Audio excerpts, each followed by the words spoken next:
So today, I've already kind of prefaced it, but want to really drive home the idea that you guys take responsibility for performance management. Raise your hand if you're a school leader now. All right, aspire to school leader right now. All right. If you serve on the school leadership team right now, raise your hand. Okay. If you're a teacher leader, raise your hand. If you're a great teacher and you have no interest in wanting to lead other teachers, raise your hand. Because if you're that, then you're going to be pushed into it anyway. And two, be able to communicate feedback to a teacher that compels them to extend their commitment to the school. And that is those difficult conversations. And diff codes aren't always bad. Sometimes diff codes are very good conversations, but it's a challenge because you may be competing with something that's very difficult to compete with. Teachers leave the profession for a multitude of reasons. Some go on to other professions that they may have always aspired to do, and they wanted to do a commitment to education for a couple of years, few years, and they move on. Some have to leave the school because they relocated. I just had a great teacher. I almost want to cry, but I'm not going to cry in front of you guys. I just had a great teacher leave the district because she had a baby and she had to be closer to her mom because her mom got sick, and I almost want to say, I'll take you and your mom in. Just hang around. But sometimes you're competing with some things that are just extremely difficult to compete with. But nonetheless, the idea of using some retention strategies and using them continuously, not just when the time arises, making those retention strategies part of your culture is going to be very instrumental in doing exactly that, taking responsibility for performance management, especially in a responsible way. Subparts of that is observe, compare evidence of past performance and student outcomes. What we will do today is practice collecting low inference notes from a video of a teacher actually teaching English language arts lesson. That's so very important because collecting those low inference notes is going to be the fulcrum that you use to provide evidence that teacher is as valuable as they are. It's one thing to say that you're valuable, it's another thing to prove to you that you're valuable, so you can see the value that you add and also appreciate the fact that you recognize that. Plan for high-stakes feedback conversations. We'll do that today. We have a format for that. Thanks to Palm Bedford, Santonio, and Uncommon Schools, we have a format for that. And also communicate honest and direct feedback. We'll also practice that in triads today. Pretty much the last 30 minutes of the presentation. I'll also kind of highlight a little, just to kind of preface exactly what these conversations mean. There was a story of a principal, of course in the challenging schools in the Mississippi Delta, and there was a teacher who did not want to really stay in the profession, and it was toward the end of the year. She went to her boss and she saw she had a handwritten note that basically said, "You're an awesome teacher. Your work doesn't go unnoticed. We appreciate you. We need you. And we look forward to having you back next year." And she, of course, she had her note in her hand and she felt good. She walked out and she just had a new sense of appreciation for not only herself, her profession, also for a principal. And of course, this was one of the hardest working teachers. This was definitely one of their irreplaceables. It's one of those top 20 percenters that are just awesome. You could put them in a cornfield with 100 kids and all the kids emerge proficient. This kind of teacher that was. But she also knew that she had colleagues down the hall that as soon as 3 o'clock hit, they were punching the clock at 3:05 and they were out the door. They weren't always giving that 100% and everyone knew it. But what disappointed her is when one of those colleagues walked outside and had the same note in their hand. So although that principal did give that appreciation, they did recognize that great performance, it was devalued when it was just done as just a feel-goody cultural move. It wasn't differentiated. There you go, it wasn't differentiated. So that is the difference. There has to be a differentiation between the recognition given to outstanding teachers and just recognition and appreciation given for being in this profession and doing the hard work you do. But there definitely has to be a differentiation between the two. We're going to look at a whole lot of, about 6 really good graphics that TNTP has done a lot of research to create. I'll be honest, before actually getting involved with TNTP, some of these statistics to me were very startling. And as I really thought about it and thought about my experience, I said to myself, that's extremely true. I just never really looked at it that way. I never looked at it in a quantitative sense. I looked at it in a qualitative sense, but not really quantitative. I'll just give you a moment to kind of read the top, and we'll talk about the graph in just a little bit. As you read that, Irreplaceables, the top 20% of teachers studied in districts. So basically, that top 20%. If you have 10, if you have 15 teachers, we're looking at basically, let's see, 10% of 15 is 1.5, 20% is 3. Those top 3 people that everyone knows will make it happen no matter what. Student impact. These 3 teachers are the teachers that generate 5 to 6 more months of student learning each year. And I know in some places it's hard to quantify 5 or 6 months of learning because when you get the end of year, the year ending scores, it may just be proficient or advanced, and it's hard to quantify how many months they grew them. There is a system, the STAR system. Renaissance makes STAR math, STAR reading, and they do measure in months. And I have found this to be very, very true for those top 20%ers. That's exactly what they do. They generate 5 to 6 more months, and it's always astounding. It ends up being, these teachers are generating 1.4 years of growth in a school year, 1.5 years of growth in a school year. And this data comes from 4 urban districts, 2,100 schools, 90,000 teachers, 1.4 million students. So pretty big sample. What was the Renaissance start? Is that what's that? I certainly can. So Renaissance is, I always try to look at education. I think there's 3 constants in education as far as products wise. Textbooks. Tests. And taxes. Just kidding. I know, right? Taxes.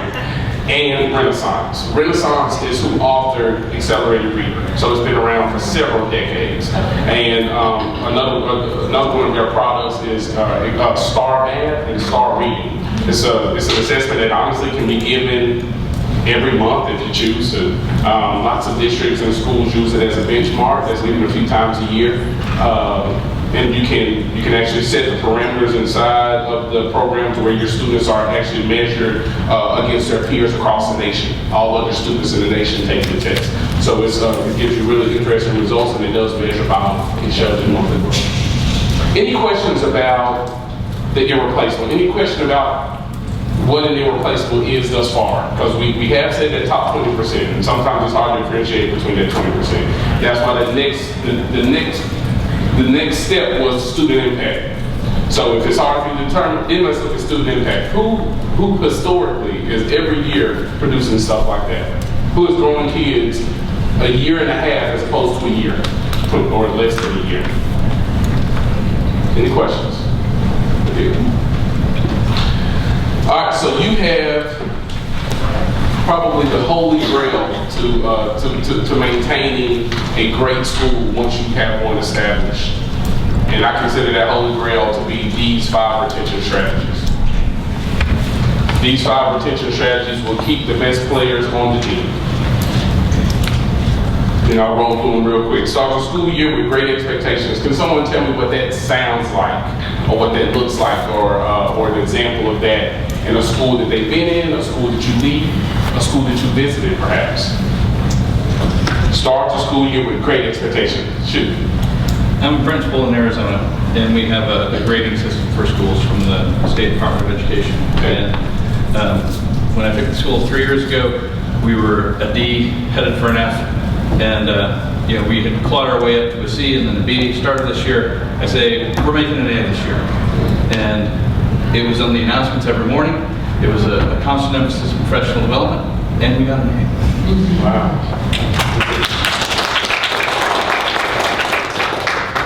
And I would ask you how you did it, but you've already articulated that. You repeated it so much where it became embedded in folks' minds, even if they didn't want to hear it. If you had a negative Nancy, they had to hear it every day. and it has to be that deliberate.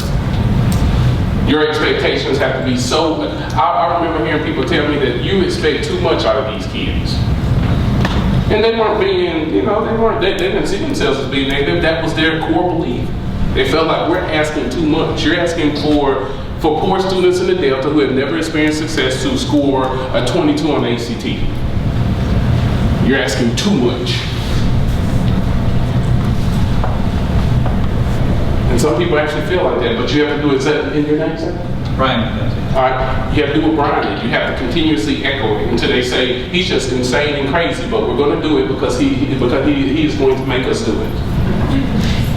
So, I mean, it's good to, when you're giving the expectations that you give them, the rationale. This is where we were, this is where we need to be, and this is how we're going to get there. I'll say it. Absolutely. And I mean, people are more apt to help you with your mission if they understand it. So I totally agree. If they understand why these expectations are so lofty, why they're so high, then they are more apt to understand them and jump on board with them. Well, I'll save that song for later because I'm sure I can kind of story into that a little bit later.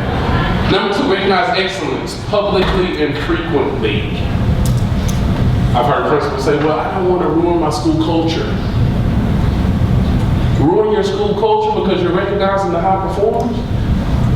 Why? Because you're going to disappoint the majority? And that's funny because that is a unique argument because I have had that argument with principals. I don't want to recognize it publicly and frequently because everybody else is going to get mad. And it's kind of like Brian mentioned. You have to continuously drill it in their mind. Whatever we hear repeatedly is what we tend to start absorbing. And people have to hear that over and over and over again. It has to be for real about people meeting expectations, what they look like, what they sound like, and most importantly, what their name is.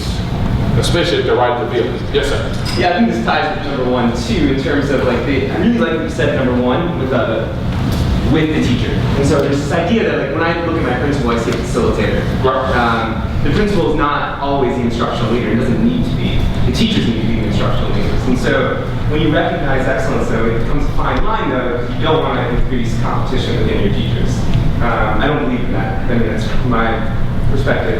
But it becomes a real art, though, to have that, recognize that, and then actually build collaboration when you recognize it.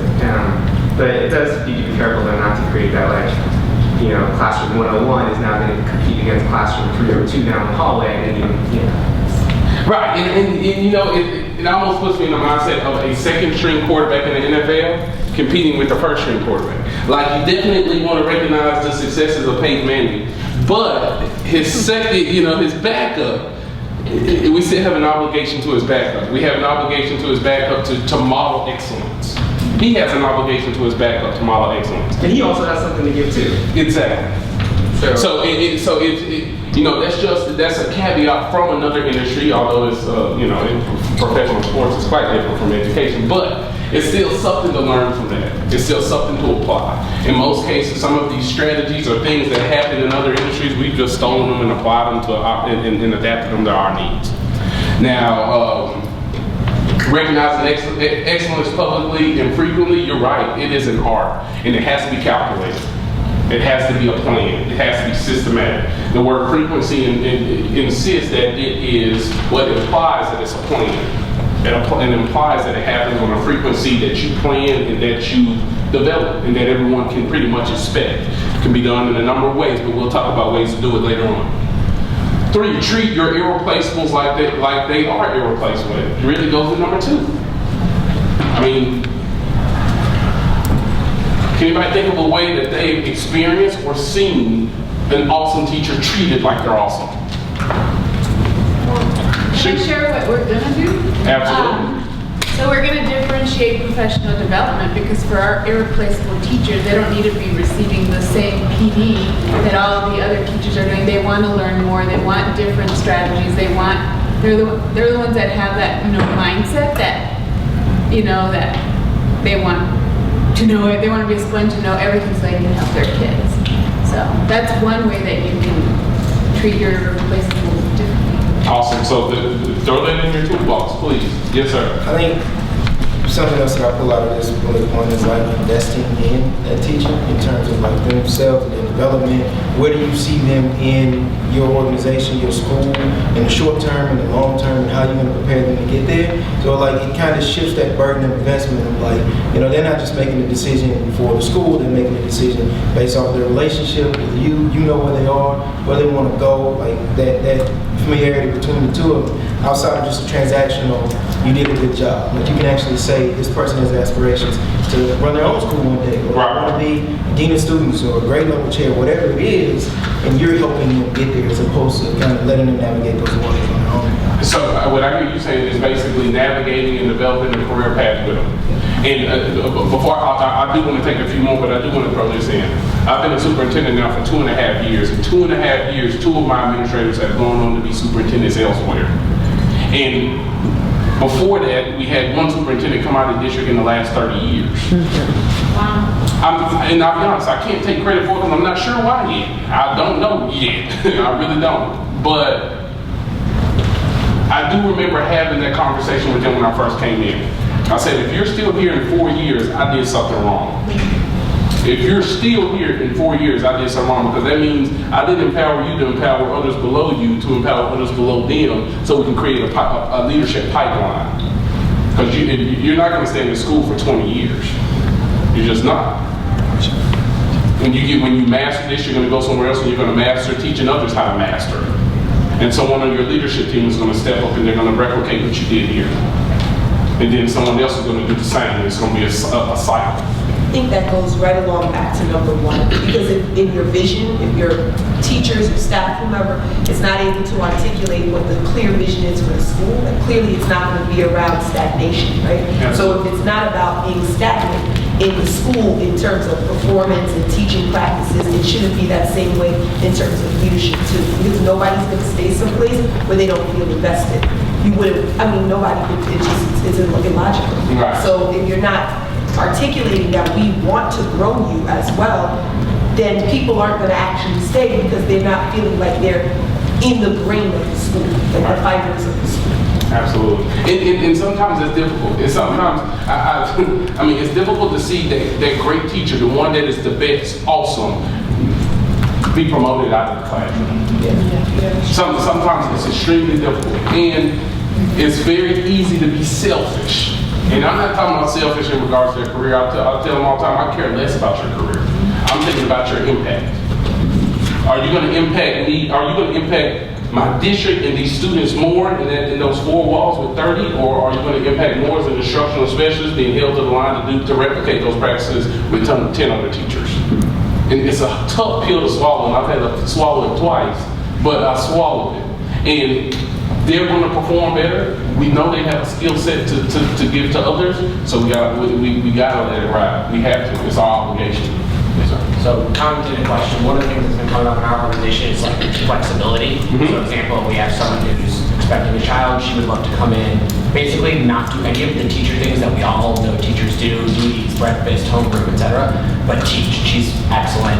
How do we make that a reality? So I'd love to hear thoughts where people have successfully built in flexibility for people who we really want to retain to do the core function of their job. Because at the end of the day, if we can keep that person teaching 4 hours a day and only working a half-time schedule, the school's a whole lot better off. But how do you balance your school with that? And I'd love to hear any stories of success in that. It's very interesting. Anyone have anything to lend before I throw something in? We just recently experienced that at our A little bit louder, so. We just recently experienced that at our school in Harlem, where we had an amazing teacher, and she had a baby, and she was thinking about staying home, but she was very clear about what she needed in order to stay. And I think we pulled together a group of our teachers and really had an honest conversation. And I think it was an opportunity for our staff to support each other in a very different way. And that it's not about equity, that I don't have the same number of duties, it's what you bring to the school community. And I think that the school community walked away feeling like we want you to be here, and so we're willing to kind of take on additional responsibility. But I think a large part of that has to do with school culture. One of our campuses that have been very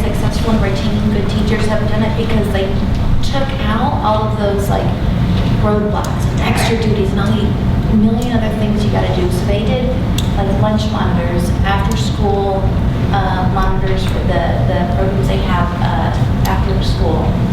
They did duty monitors. Yeah, those are under our operations team, and so we sort of like separated, like, this is operations, and our operations team has to do whatever they need to do to make instruction happen. And so the lunch monitors are actually hired by our assistant principals of operations to help all those.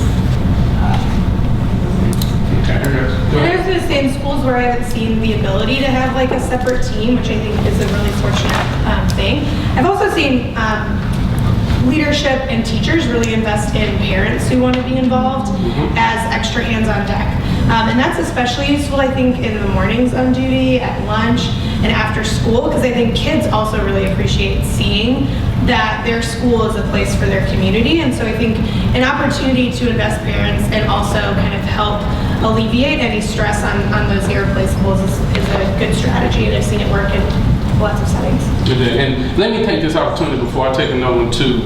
I want to jump back to what the crux of the matter was. The crux of the matter is those great teachers that you know are dynamic, the best in the building, and they're basically like, could I not do lunch duty like everyone else? That's what you're asking. And also like where that line is, right? So we had a teacher we were trying to hire recently, and the principal eventually wound up saying no. But basically asked like, I don't want to have a homeroom, I don't want to have an advisory, but it's like, you know, so that like there's grades of what you can be flexible on and not. And that was the point where our principal said no. But I think that's going to be different in different schools and depending on the state of the school. Right. So I just think it's an interesting conversation to start having, especially, I mean, we're in New Orleans where like half the teachers are, 26 and under, so as they've started maturing, it's a whole other conversations. I got you. And I would say, like, for us, we kind of built in flexibility, like we work for Shaw Preparatory Schools. So like for certain things, like it actually is tied to teacher pay, and our teachers have flexibility to actually make a decision to like be paid for certain duties. So like we're not going to force you to do after school detention, but you can understand like you can take that duty and get paid $1,500 a semester to do so and things like that. But like that's very systemic for us and allowing them to have that flexibility. So for us, it's kind of built in systemically. So we do have teachers who consciously make that decision because we already have a long school day and they don't want to be there until 5 o'clock. So it's just like a financial decision that you make, like the 3 weeks of summer school, you get $2,500 for teaching 3 classes, but we're not going to force you to teach 3 classes. You can choose which classes you teach and the time in which you do that. So you still have that autonomy over your career and your finances to add those things onto your base salary. Love it. One more. Right? Find a way to pay them. Because the catch of telling them they're awesome is if they know they're awesome, they know they're marketable. Right. And you got to find a way to pay them. And that means, butting heads against a calcified bureaucracy that doesn't want to pay them, doesn't want to pay teachers on merit. And we really need to do that. One more. I was just going to add to that. At the school district where I work, our teacher salary is actually based on just that, our irreplaceables. Like we acknowledge them publicly because they're considered our advanced master teachers.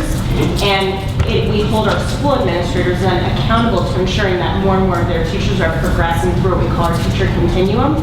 So it's this partnership, right? You can't just say, oh, we have these X amount of teachers where we have to acknowledge them, the school leaders who are getting their teachers there, so everybody's accountable to it. We publicly say it, and we tell teachers, we might have a lower starting salary than other school districts, but within 5 years, you can be making X amount of money if you are performing at this level, and it is our job to make sure you are performing at this level. And so we've been doing it over the last 2 years, and it's really transformed our retention and what we're working on. So I really appreciate you guys throwing those strategies out because you asked, somebody else needed to ask.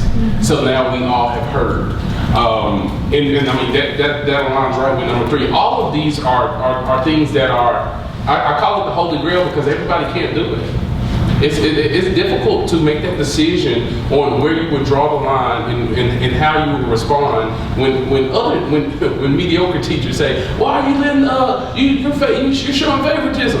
You're showing favoritism," because that's what they're gonna say. And I admit, I show favoritism, yeah. She's an irreplaceable. Yeah. So, and give you a couple strategies. Aligning with what Brian said, I mean, compensation is big. And anytime irreplaceables can be compensated for being irreplaceable, it's a pretty strong lever. Even though research doesn't show, personally, I know from personal experience, money is a motivator. It is. Couple of things I've done in the Delta. Don't have a whole lot of money to throw around, but I tell you what we do have. We have coaching positions. Now, I don't care if you went to Mississippi State and you're a mediocre teacher and you played ball there and you were awesome. My irreplaceable over here that doesn't, he's not the best at football, probably didn't even make his JV team. But he's going to coach that team and he's going to get that stipend if it's going to keep him in my classroom. You can help him, but he's going to get it because I need to retain it, period. We have bus routes. Now, bus routes in the Delta are precious because it's an extra $9,000 to drop a bus for 30 minutes in the morning and in the afternoon. So, of course, irreplaceables are opening doors every morning. Come on the bus. However I can. I mean, so like all the other duties that are typically reserved for a type of prototype that we already have in mind, totally reinvent it. Use it to the advantage of the mission. The mission is to educate children. Educate children to and above proficiency. I'm going to use it however I can. I'm going to use all those resources however I can. So those are just a couple of ways. Those coaching positions, man, let your irreplaceable, they'll surprise you. Some of them even do a really good job at it because they're irreplaceable already. They're already great teachers. Some of the greatest coaches would never play well.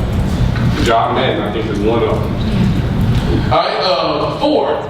Start having state conversations about Thanksgiving. We'll talk a lot more about that later on, but it's kind of self-explanatory. Start having these conversations early. Easiest way to do that, make it a routine. Make having these conversations routine. You shouldn't have to schedule a state conversation. State conversations should happen every day. Even if it's a state statement on Monday, a state sentence on Tuesday, a state paragraph on Wednesday, please, I need you to stay on Thursday, and I can't wait to have you back on Friday. It has to be every day, it has to be routine. It has to be part of the culture. They have to know it. They have to go home knowing that they're greatly appreciated. And 5, hold the line on good teaching.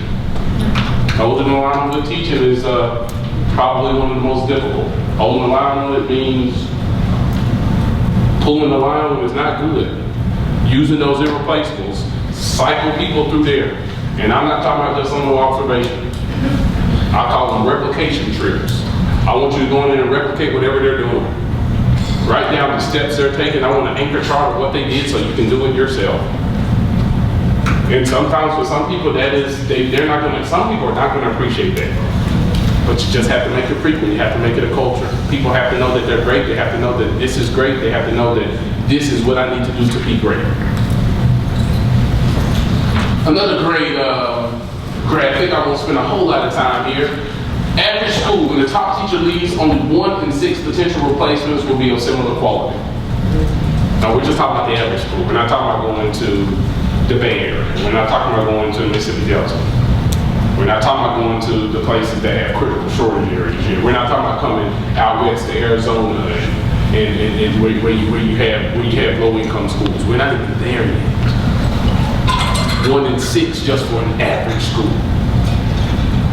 And then, of course, low-performing schools. 1 in 11.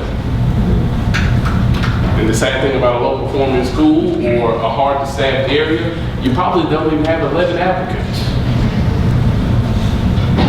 You might have 3, which really narrows your options because you're already looking at basically, what's that, 1 in 11 is what, 9.9%?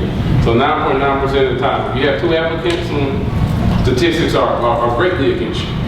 Even worse than Vegas odds. And you can't win. So that's why retaining these folks when you get them is so important. Have to retain them. They have to be on the bus with $9,000 in their pocket. They have to be coaching football. They have to be. They have to. Anything resonate with you on that? Any comments on that? Yes, sir. I have a quick question. This is always, in my own school district, I wonder, if this is the situation, why don't we go out and recruit the excellent teachers from the average schools? Like, I hate to steal, but, I mean, if you can give them the $9,000 bus ride, you can show them the teaching. Why can't you go out and say, I heard you're a great teacher, I want to bring you to my school district to make you your replacement? I like that. And in college, I played college football. Obviously, I wasn't an NFL player like I thought I was going to be. So I decided to teach. But we used to play the video game, and you could basically start a franchise. And I remember there were 3 things on the game that you could use to recruit players. You would recruit players from across the nation or whatever on the game. One was coach prestige. One was program prestige. And one was basically the ability to come in and immediately play. So I guess the example of that would be coach prestige going to play for Steve Spurrier. I want to go there because Steve Spurrier is there. I don't care if he just got a job at the worst school in the nation. That's Steve Spurrier. I want to go play for him. Program prestige. I don't care who's coaching at Notre Dame. I want to go. And then the ability to come in and immediately play. No, coach told me I was going to be the starting quarterback. So I'm going. So and schools are the same way.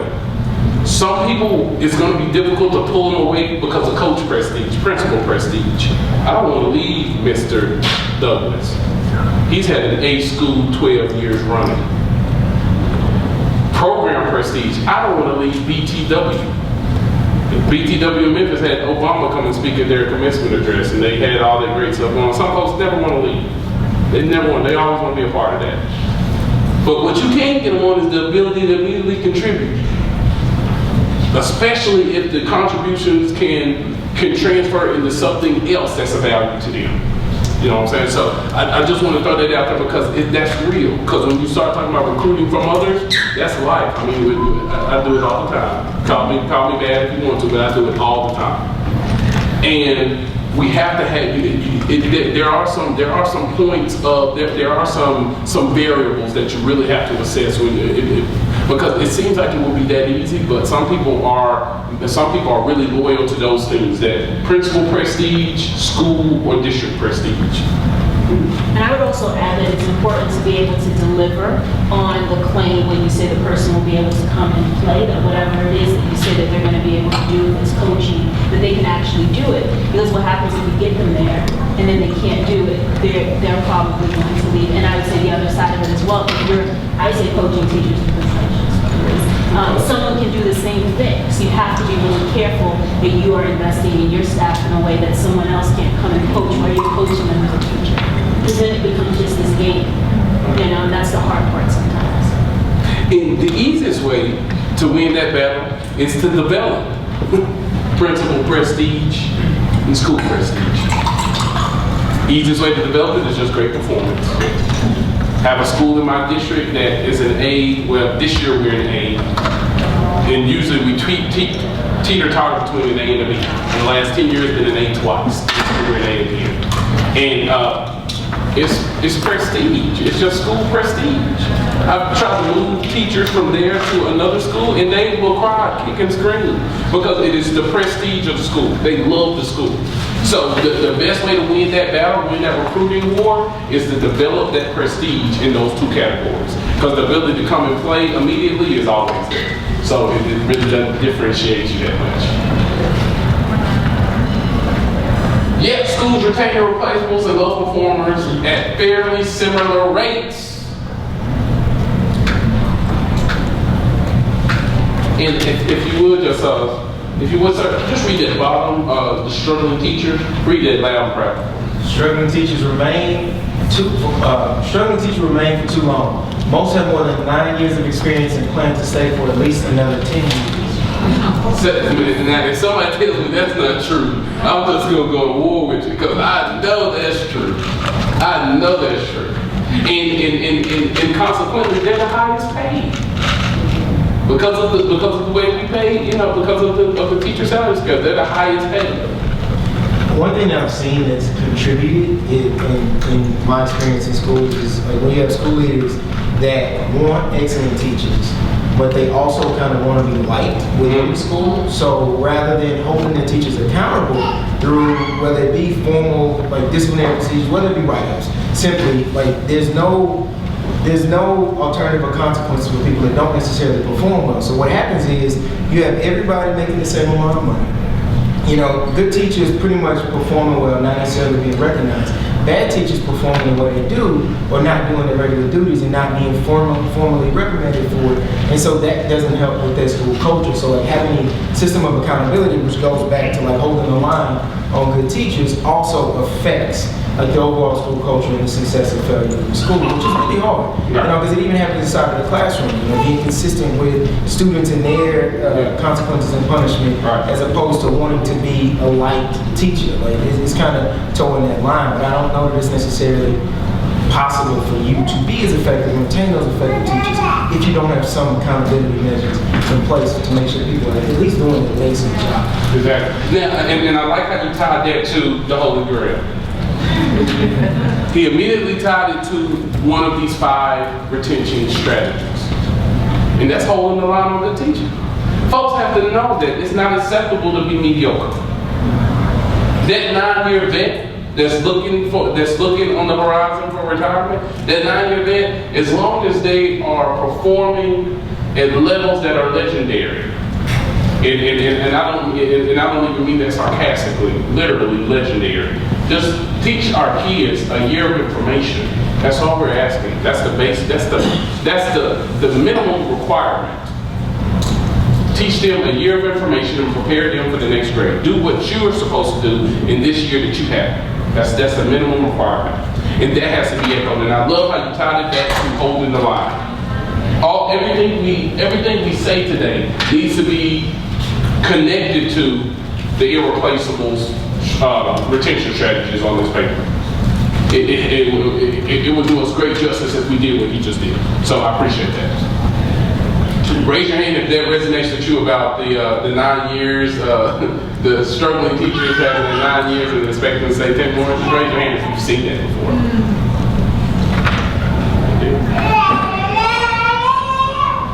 He's seen it too.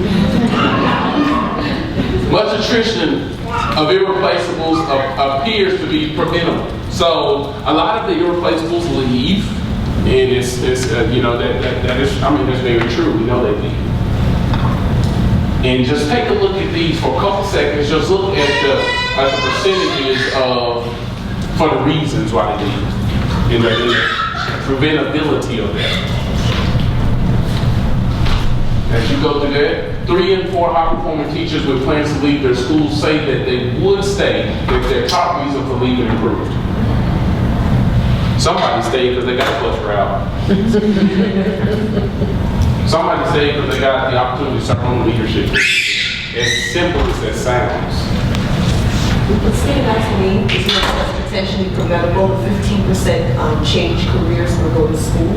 Okay. A lot of times what I'm noticing where I'm teaching is that, or working rather, that a lot of people are leaving to just get their master's degree, so on and so forth. And so that goes back to eliminating the Holy Grail about being flexible, noticing that there's been a shift. Not necessarily deals have been made, but there's been, we will hold your spot. You're irreplaceable, we will hold your spot. When you finish in 2 years, you know that you can come, you have a place to come back to, and that's holding on to those irreplaceables.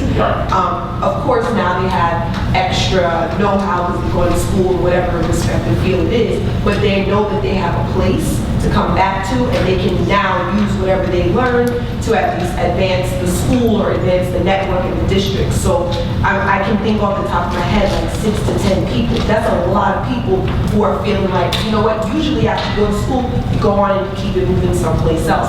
They're coming right back because there's been those important conversations about flexibility before they even left. I love it. Now, I'm gonna take yours. Let me throw this out there real quick. And I hate to use sports analogy so much because I know it may not resonate with everyone. But that's a question. If Jordan and Shaquille O'Neal both said we're coming back to basketball, and they declared themselves free agents at 12 noon tomorrow, how long do you think they would stay free agents? Even old Jordan. Old Jordan would not stay a free agent for long because at best, he's a player coach for you, at best. He wouldn't stay long. So if other industries can do that, we can do the same thing. We can do the same thing. There is a clear differentiation between franchise players in professional sports and average players. Because franchise players get a franchise tag, which guarantees almost $20 million. It's simple. Other people are already doing it. Let's just steal it. Now we don't have $20 million to give, but we do have other things. We do have other resources at our disposal. And I'm gonna just go back to it. We have coaching positions. That little $3,000 volleyball position is worth gold to someone, and it should be worth gold to your irreplaceable. And if they'll accept that currency, I'm sure they'll get bartered. If I can keep you here for as long as I have volleyball, I'm going to give you volleyball. And I'm going to give you whatever equipment that my budget will allow me to give you. And that's my currency I use. 31% take another role in K-12. That's unacceptable. Now you just lost your best player to another team. You should feel bad. When I've lost best players to other teams, I felt really bad. One of them I got back, as you were saying, sir, that competition, I got them back with the ability to play. I had an open coaching position, and I said, look here, I got a coaching position you can have, and I'm talking about teacher coaching position, instructional specialist. Pull both of them back. Had to do what I had to do. I needed them. Whatever it takes. That's legal. Simple low-cost sales principles can take that double the time Irreplaceables plan to remain at their schools. Principals, assistant principals, teacher leaders, members of leadership teams, teacher leaders, great teachers who don't want to be leaders. All of us are responsible for that. All of those are synonymous right now with principal, because it's all of our obligation. It's all of our obligation. I'm going to say it one more time. It's all of our obligations. I constantly repeat, if you are a great teacher and you are next door to a teacher that is a mediocre or a low performing teacher, and you go to eat lunch with them every day and you don't ever address it, you don't have to address it in a bad way, there's other ways to address it. You have to hold the line on good teaching too. The Holy Grail is not just for principals. It is for leaders. Leaders do not have to have titles. As a matter of fact, most leaders don't have. Most of the real leaders don't have the title. Truth be told. But there's ways to do it. Feedback and development. There's three up there associated with feedback and development. Can I get someone to read those three for us? These low-cost retention strategies for irreplaceables. Number 1, writing with regular positive feedback. Regular positive feedback. Somebody throw a frequency on regular. Weekly. Another frequency. As often as possible. You're right. You're right. A quantitative frequency. Got weekly. Bi-weekly to monthly. Bi-weekly to monthly. So we have 4 options. And it has to be calculated. It has to be planned, or it will not happen. It won't happen if you don't plan it. If it's not calculated. Next, number 2. Oh, yes, sir. Can I just add one thing on that? That doesn't have to be the principal either. Like, you have to be able to provide those observations from other teachers as well. Absolutely. And facilitate that. And sometimes the students do a better job giving the feedback than the leaders do. They really do. Have seen teacher reflections at the end of the year, and they said the best feedback they received this year was from their students. Now, I think that's great. The students now deserve compensation, but we have to give that feedback all the time. We have to make it culture. We have to make it routine. We have to make it an expectation. Number 2. Help me identify areas of development. Right. Help me identify areas of development. Only had a few people in my life that actually did that for me, and those are the ones I remember. Those are the ones I really appreciate. I really, really appreciate a college professor I had that I hated him during college, but I really appreciated him after I was older and I was more mature and understood why he did what he did. He showed me my areas of development, and I was able to address them, and they didn't linger. They didn't linger and become problems. Number 3. Gave me critical feedback about my performance in formal. I like that. So that's in passing. That's at lunch. That's while we're talking about the game. That's Monday morning on the way to class. That's after school. Sometimes it's at the bar. And sometimes it is. Informally, however that happens. At a football game, Friday night, whatever. Also, just in general now, so in my position, I work with school leaders across our district. Okay. And I find, surprisingly actually, that a lot of our principals don't know how to provide actionable feedback. So like, you did a great job, and that's it. Right. So like, the quality of the feedback needs to be as high as the frequency. I love that. So along with the frequency, and the frequency must be what? You have to start with a P. P-L. You have to plan it. If you don't plan it, it won't happen. Or it won't happen frequently enough to change practice. Now, that's the other one isn't the holy grail, but it is a good tool, and that's the 6 steps. Paul Santonio is the man for coming up with this. I don't know if he came up with it or if he stole it from someone, but I want to give him credit because I know him to use it and use it well. But this is also in your hand. So what we'll do is exactly what you said you realize is a deficiency with leaders in your district. We're going to practice this today. I'm just getting you warmed up now, but we will watch a video and we will practice all of this. We will practice collecting that data. We will practice identifying a probing question to allow an irreplaceable to identify their own development needs. It is an art to do that.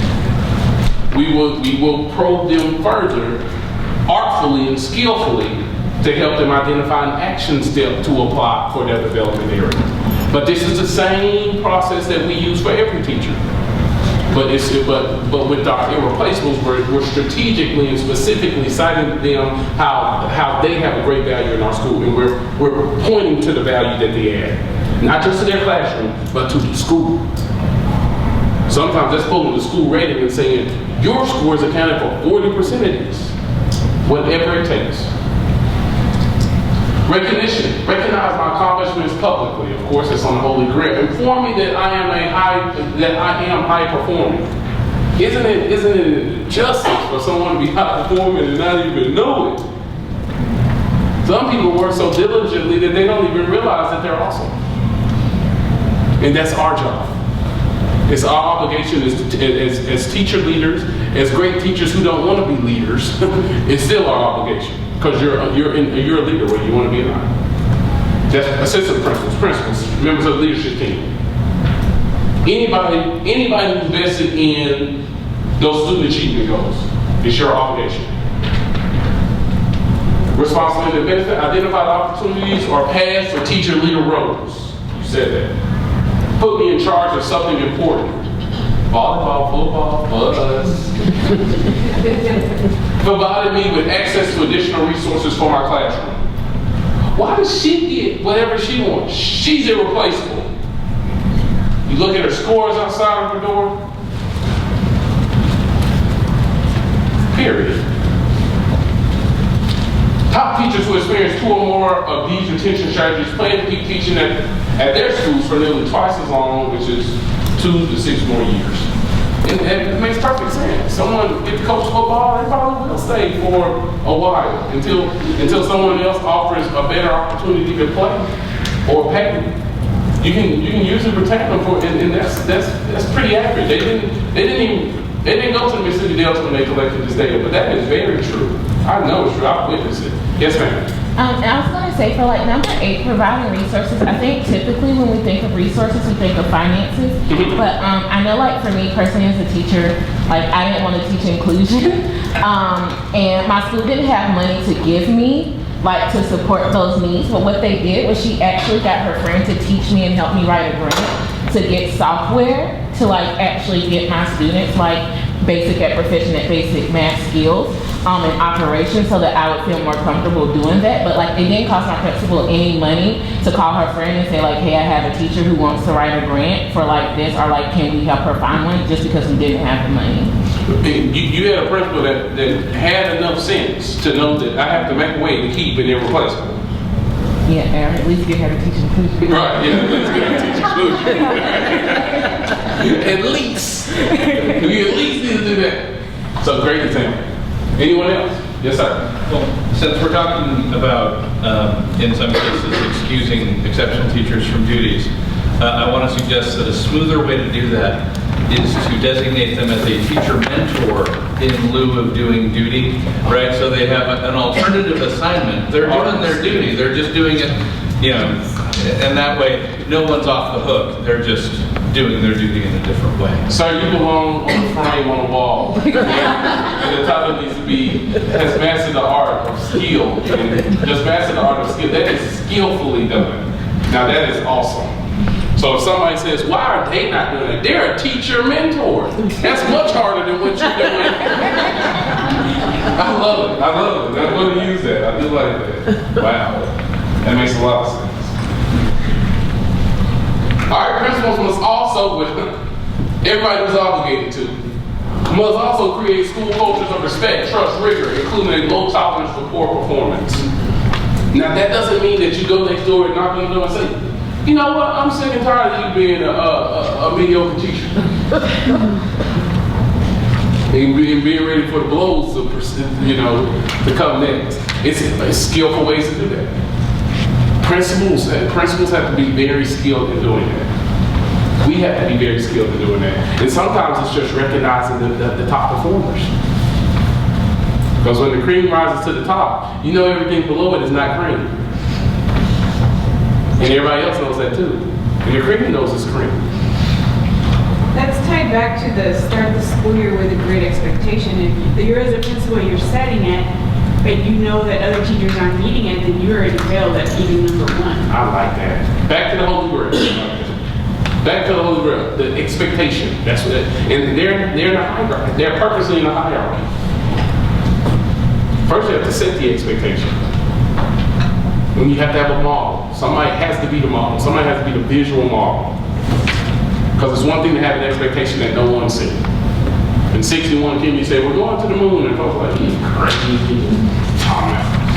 Go to the moon. He was assassinated in 63, and we didn't make it to the moon in 69. But he did establish an expectation. He established that. It was 8 years later, but hey, he established it and we got there. In 3 and 4 districts, retention rates were higher in schools where teachers reported a low tolerance for poor performance. And we can start right there. Now, truly being in a school that does not tolerate low performance, you know it when you feel it. You hear it when you see it. And teachers behave in a way to where they know that's the expectation. I never will forget my curriculum coordinator told me, oh, Mr. Chairman, you got folks around the hallway crying, fooling with these star scores. I said, why are they crying? Because they didn't meet the goal. Henceforth to genius. At least there is a conviction. There has to be a conviction. There is no change without conviction. There is no change without knowing that there is a problem. I'm telling you, when it happens, you know when you see it. And you can hear it when you see it. Any thoughts about that? If you look at those green bars represent the retention rates at schools that have strong instructional cultures. And those bars that are significantly lower in yellow are the schools with weak instructional cultures. And weak instructional culture is synonymous with basically low expectations or the absence of high expectations. I'll say that.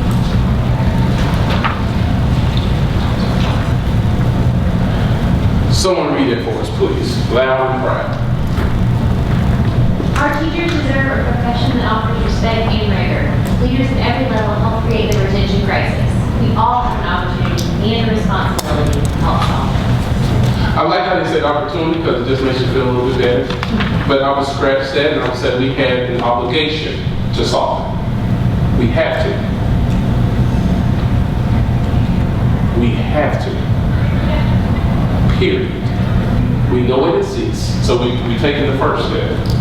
We know we have that problem. We know we know that our profession doesn't offer the most respect and the most rigor, because we know that you can have a poor performer that has 25 years of experience, and their salary is grossly inflated compared to that super teacher that only has 3 years experience. We know that. So how can we curtail it? There's ways to curtail it. The Holy Grail gives us a few. There's a few that we've already talked about. But we have to be honest about addressing them.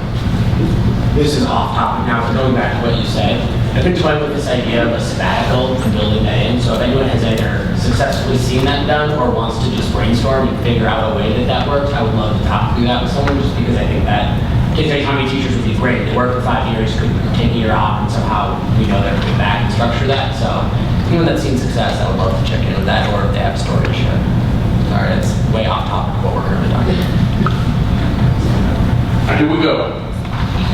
The observation feedback cycle. Now I'm going to start blazing through it, because I think we've set the stage well enough for us to get ready to actually practice. So I want to go through this feedback cycle. Observe, collect low inference data that captures teacher practice and evidence of student outcomes. We're going to watch a video. Video does give you a limited view of what's going on in that classroom. What this looks like in real life is collecting whatever you have at your disposal. That can be student work samples. It's stuff that you're going to use when you sit down with that teacher and you prove what you observed. Taking out all verbs, taking out all adjectives of feeling. Using only words that are definitive of fact. Using numbers whenever you can. Instead of saying students responded, no, 4 students responded, while 16 remained silent. Very concrete, low inference notes. And the beauty of this is the more concrete you are, the less you need.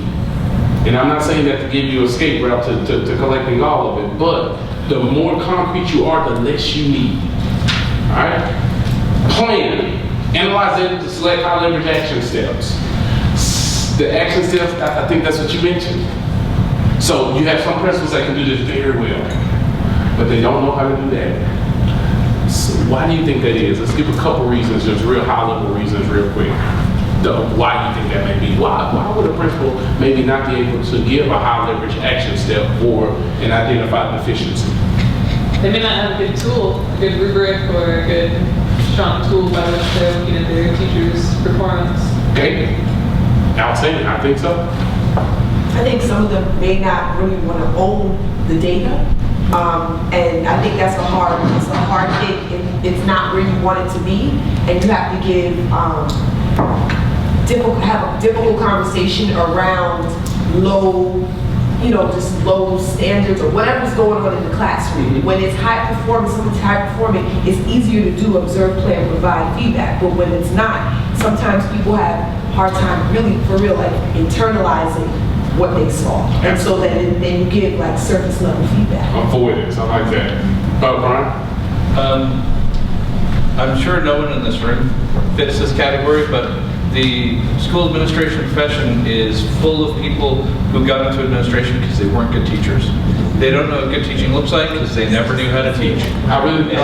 That's the crux of the matter. Keep a laundry list, they can't coach. And it matters here because, unless you have the good luck to have like an all TFA staff, you're going to bring out administrators and they might talk a good game in the interview. I encourage your interview process to include instructional feedback role play to see if they can really do it. Just like you should make teachers teach in their interviews. That man talking about. He really knows what he's talking about. He really does. I think actually the number one thing is they don't have a relationship with that teacher. And so if you don't have a relationship with that teacher, how can you actually give them critical feedback on something that's so personal as teaching? Teaching is very personal. It's your life. It's what you do. It's like your identity. And so when you have to give somebody critical feedback on that and you don't have a relationship with them, it's going to fall flat. I like that. You're right. I think that sounds really important. I also work in a district where the average teacher tenure is 25 years, and so many of our principals stopped doing instructional coaching 15 years ago and have not kept up with practices and actually don't feel comfortable coaching anymore. Wow. And all those statements are the perfect segue into the practice we're going to do. Because we have to practice, folks. Like, one of the expected outcomes of this session is that we practice this. Like, I will feel like a failure if we don't practice. Because I can talk to you, we can feel good, we can talk about all these different things. I feel like I've learned some stuff from y'all just in the last 30, 40 minutes, but we must practice. If we don't, then we can't guarantee that we can do it when we get on the ground, boots on the ground. Yes, ma'am. If we go back to just connecting with what you call the holy grail here, it's sort of that number one, that expectation at the beginning of the year, developing that professional development goal. Like, what is your expectation of me as an observer, as an instructional leader coming into your classroom? I want to make sure that when I come into your classroom, I have a very focused lens. This is what you're working on, and what you're wanting to develop on. That allows me to give you more concrete feedback. Right. I love it. Thank you. I said that last part. Say that one more time. It gives, which part? When you were talking about concrete, you mentioned. It allows me to give you concrete feedback based on what you're wanting me to get out of the year as a development teacher. You know, I want to focus on equity in my classroom. So when I come in, my lens is, what ways are you practicing or demonstrating equity? It could be teaching, it could be how you're interacting with students, how students are interacting with each other. So it's concrete. So when we then come down and have a conversation, I can say, these are some things that I see you're doing. What are, these are some things that I think we can do differently. That kind of conversation is more concrete. I like that because that is what the successful effective feedback is. That one of the major questions I always hear is, so how often do we change action steps? We change action steps once they master it. It's pick the highest leverage action step. Let's not focus on lining up to go to lunch, because that is an office problem that we observe over giving students meaningful activities that are forcing them to perform the objectives and verbs that are in the frameworks. Let's not prioritize that over that. So I like what the concrete piece, especially because it's our job to make sure that we put the hierarchy and the focus on the most important lever. Because there are going to be several levers. Some levers are going to be easier to tackle than others. But which one do we need to tackle now and do it well in order to save kids? I said, what do you do when you have someone on the team, on the staff, who you're trying to come up with a plan, but they're not internalizing that there was a problem? Like, it happens all the time, and you're giving them all this data. It's very, very specific. It's very clear, and they're giving you variables as to why you observe what you observe. But when you come into the planning part, they're just not owning it. Like, what do you do? All right. So, you said the first thing I was going to respond with. That's the low inference data. Making sure that the data is low inference and transcribed enough to where it's all emotions taken out and they're just looking at the carbon copy and writing of what they did. If that doesn't work, there are other strategies. You can video record it. If that doesn't work and they still don't understand that, you can let their colleagues give feedback on it. You can let their colleagues, I'll tell you one thing I've seen one of my school leaders do in a leadership team meeting. They took an observation, had another person read it, didn't say the name, and after they read the observation, they said, can you tell me what subject that was and what the kids were learning? And when they said no, we're like, guess what, that was yours. Now, if you don't want to believe it, hey, you just convicted yourself. And that can be standard practice. You can do it with high-performing teachers' observations as well. And then that just becomes a standard in leadership team meeting. Just designate 10, 15 minutes just for that. Now, those are just a few strategies. Then you have some people that are just going to be in denial, that don't want to even recognize it, period. Now that's going to be a fact too. And then you just have to give them an action step. If they don't want to recognize it and they need one, give them one.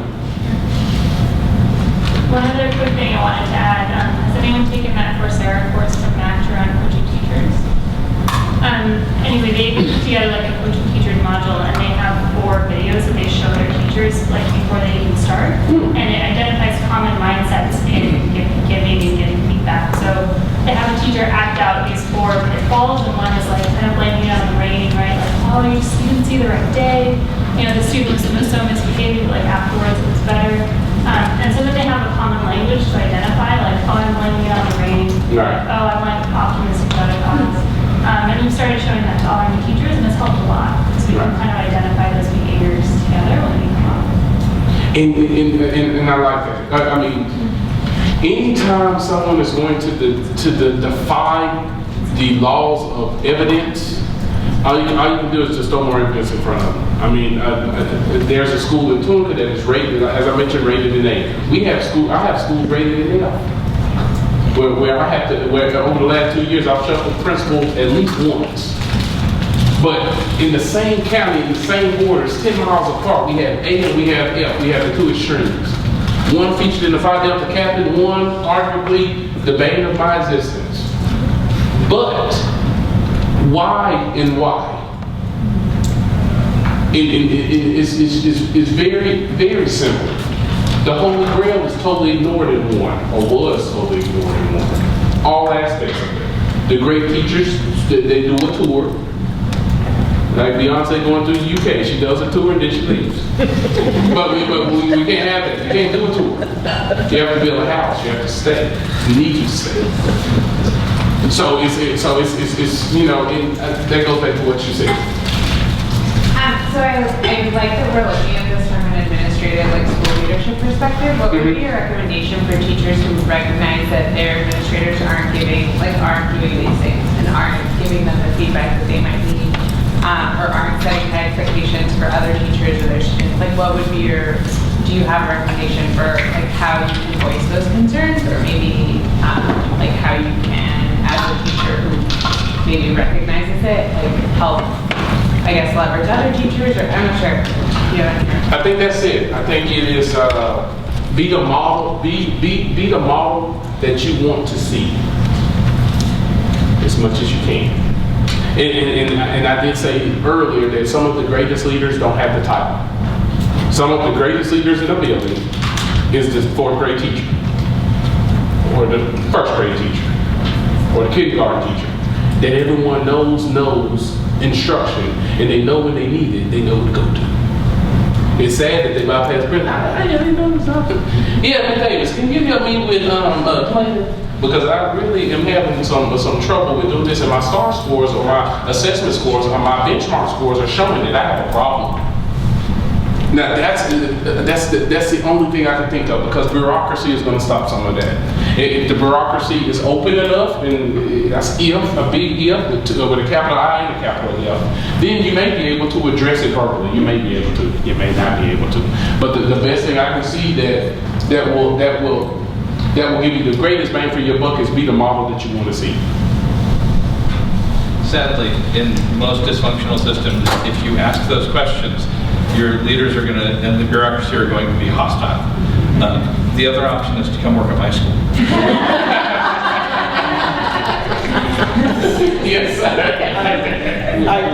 I want to get back to a comment somebody made earlier, because I actually, somebody had said they felt like the relationships were very important. Yeah. But a lot of times, I actually think the relationships mess up the feedback and the plan. Ooh. Because, like, I know, like Austin ISD, which is a district next to us, has actually started a program where they have hired people to come in, and all they do are what we call PDOS evaluations. Okay. Where they go in and they provide like a third-person observer, not in a negative way, to provide that feedback, and then they use that to help evaluate the teacher and maybe send a warning signal to the principal, like, hey, just watch this person, maybe put them on a growth plan if they need something like that or whatever. And I wonder if part of the problem is, you know, if you have a principal who's doing a million things already anyhow, plus they have a relationship, and this teacher may have had really good years, but maybe they're having a bad year, Right. you know, does that relationship get in the way? So, I think we're dealing with two different things. The comment he made was basically being approachable enough and having enough collegial, enough collegial just respect to be able to have that intense conversation. A conversation that is basically going to challenge their well-being, the challenge their passions, essentially. But what yours is definitely a barrier to holding the line on teaching. I think that's what you're referring to. Now, this process up here, if followed correctly, that right there is the most important piece. Collect low inference data. I have a friend who, well, I'm not going to talk too much, but some of y'all may know him, but I have had to fire friends. I'm talking about friends whose table I eat from. But that was the compelling part. The low inference data. I can't lie about the data. I can't lie about the rating. And then I hold myself accountable to make sure I don't let relationships get in the way. I have my leadership team. The stuff that I saw that principal do, I learned from that principal that day, and I do it in my leadership team. I did a school walk. The first thing I collected in the school walk is the data, the current benchmark data for the school, and the last state assessment scores for the school. Now, come on. Now, once you look at that, that's going to tell the story. It's the rest is history. Forget the rest. That's the most important piece. Now, after that, it's just I have what I need that's going to tell me what needs to happen. Now, you don't even need to tell me what your action steps are. You're in critical condition. We have to do something right now. We have to do something drastically different. Now, sometimes that drastically different is you, because you can't give that feedback. You can't correct it if you can't do it. If you're not willing to do it, if you are not willing to step out on that line and say what needs to be said in the times it needs to be said, you just can't. And we can't. We just can't. Period. We can't do that. Let's find somewhere else where you can be, where you don't have to do that. Because if you can't do that, you can't be here. You can't be in this spot, not this spot. You can't play quarterback if you can't throw. You can't. You can't do it. Yes, sir. I think that I still think the relationship piece is like totally key to that, because, like, for example, if I'm going on a date and I got something in my teeth, I want my friend to tell me. And so a good friend is actually going to be able to tell you what's up. The best feedback that I've gotten has been from across the hall, the other teacher, who's like my best friend. And when you can create a collaborative network of friends that teach at the same school, you got something really beautiful going on. Because they're going to be able to push each other more than anybody else can push each other, because they already have that deep friendship of trust. They can point out each other's weaknesses. They know each other. Like that's where the kind of relationships that you want to breed at a school. I tell you what, I have to march forward because we have to get a little bit of practice. We have to. If everybody would go to the successful effective feedback real quick. And I'm going to, let me see, conveniently there are 6 people here. So what I'm going to do is I'm going to set up the video so we can watch at least 5 minutes of the video, and we can script some of these pieces so we can practice this, or at least have the script so we can practice the script, so we at least have the script, at least practice with the script. So if you guys look loud and proud, while I'm setting up the video, just read each one of these steps. Like you do praise, you do pros, so on and so forth. Just loud enough so everyone can hear. Praise, highlight the positive. Link what you observed today with the big impact you see this teacher making on your students and your school. Probe, start with a targeted question and encourage the teacher to self-identify areas for growth. Action steps. Use probing and dialogue to lead to bite-sized action steps. Practice. Role play how to implement action step in current or future lessons. Plan ahead. Design and revise upcoming lesson plans to implement this action. Follow up.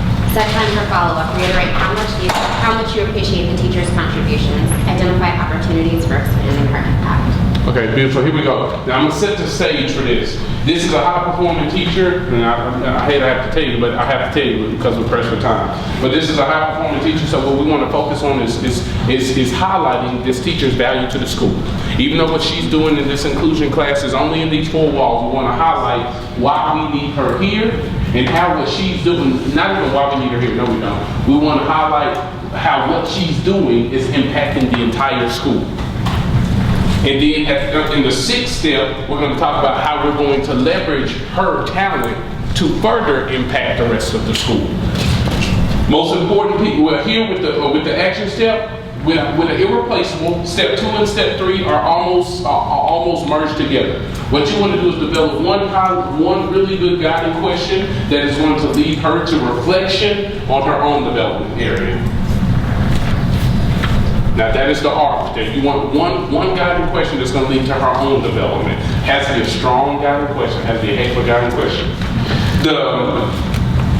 She'll come up with her own action step. If it's a good enough guiding question, if she can't, the guiding question wasn't good enough. If the guiding question wasn't good enough, then you can sometimes support it with the probing questions, and you can get what you need to go with the probing questions.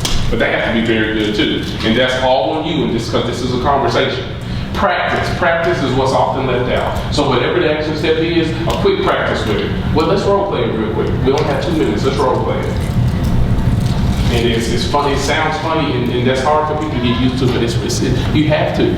We don't practice enough in education, especially when we're given some type of action step on programming. Very quickly, like that piece you just said is one of the highest impact things you can do. Like once you made that switch to like, how are you actually going to get that direction when the kids walk through the door? Say it out loud. Oh, you just screwed it up. Now fix it. Now you know how to do it. It actually doesn't take that long, but it does. I mean, how many times does your first period class get 4 directions? Right, absolutely. I like that. And period. Every one of these 6 steps are exclusively important. There's not one that you can do it with, that you can do without. But greatest focus is on 1, 4. But the greatest focus is on all of them. I can't even say it. We're going to work together because I need your help to figure out all. Okay, let me start real quick. So collecting low inference notes. Let me nail that down really, really well. The low inference notes is very, very important because you can't do the rest. You can't talk about praise. You can't talk about action. So you can't talk about anything unless you point to concrete pieces of evidence you collected. Set your goal to collecting 3 concrete pieces of evidence. Try to include numbers when you can. I know it's a video, it's hard. It's not like being live in a classroom, but when you can collect numbers, when you can collect actions, when you can collect specific quotes are extremely strong. Extremely strong. But here we go, my Dropbox is just up there. Y'all ignore that up there. The metaphors in one song. Everybody heard Shakespeare? Similes and metaphors, that's what the lesson is about. Now, what we're going to do, she wrote a really cool song that won her Grammy, but it also has a ton of similes and metaphors within that song. Okay? But in order to make sure we can meet our learning goal, I decided we're going to divide it up into 4 groups, and you're going to work in your color-coded group to actually mark up the similes and metaphors using a jigsaw activity. Okay? So listen up really carefully so you know what you're going to do.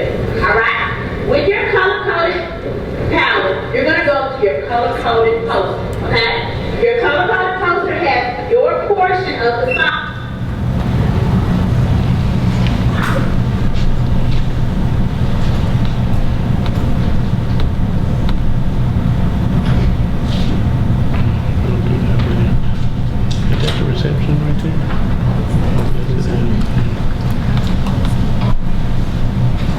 Alright guys, look like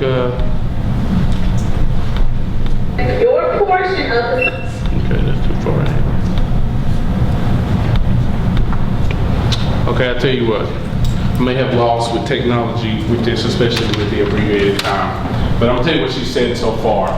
She said Katy Perry wrote a song. Song included metaphors and similes. Won her Grammy. That's how she opened up her lesson. Did anybody hear anything else after that, or anything that she mentioned that really made you say, yes sir? I observed that within the first minute of the lesson, she referenced academic vocabulary 6 times. And so she used simile and metaphor over and over again in different contexts. So that was a highlight. And I also observed that. That's a very good low inference note. Evidence. That's a quote. Exactly. Did you get the quote on what she said? Because you definitely captured it. And she probably said just that. She probably said, I'm going to tell academic vocabulary. She probably just said it. Yeah. And I also noticed that I observed that she was having students do something active within the first 2 minutes. With the part where it cut off, she was about to tell the students to do something. So even in her introduction, the students were actively involved. Okay, good deal. Thank you, sir. Someone else? Yes, ma'am? I observed 100% of students were on track during the first 34 seconds of the lesson took. Okay. Evidence by how on track? They were, I don't know what it's called at this school, but I'm from Kip, so we call that slanting. Okay. They were slanting and tracking the smart board. I like that. And the evidence of that was what? What did you visually see that let you know that? All of the students, well, I can't say in the back corner, but all of the students that are in the field of the camera, Right. everywhere she moved, their heads moved. I like that. And it's moving along.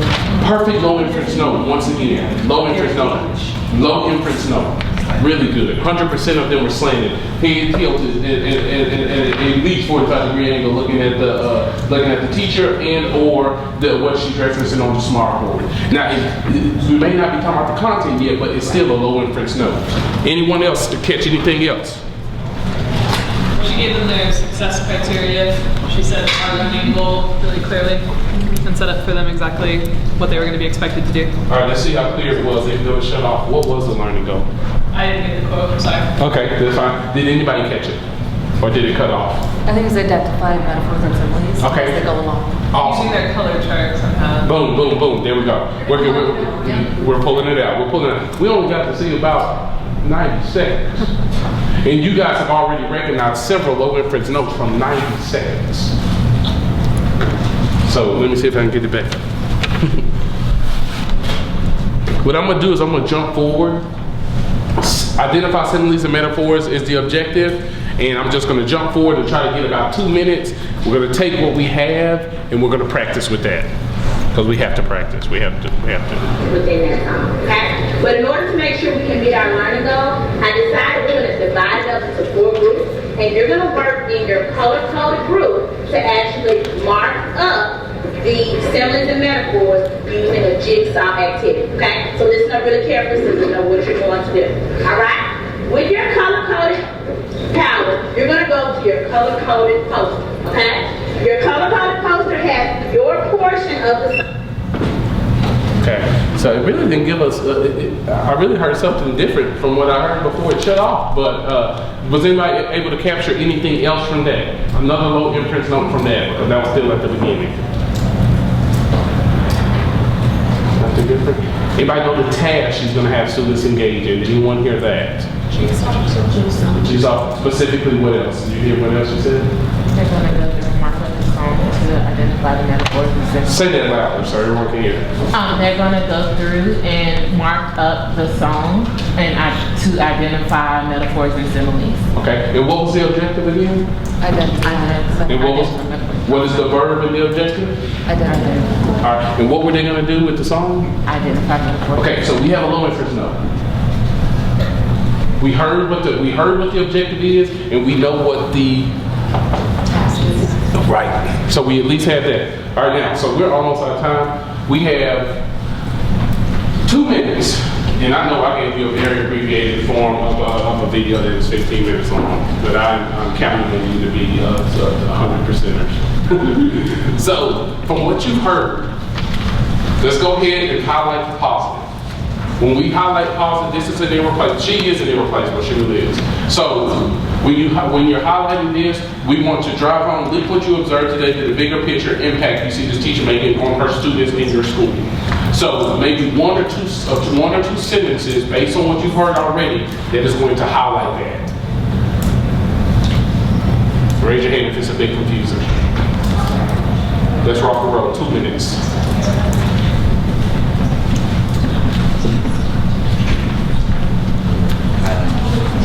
Specifically quote the low inference note you collected. If you're making a claim, be able to prove it. Prove it before they ask for proof.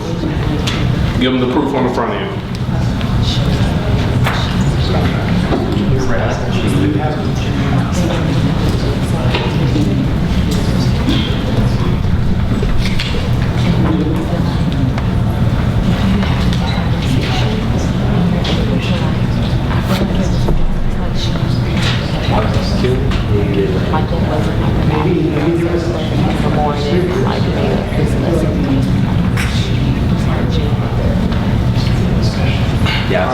Alright guys, honestly, we are out of time.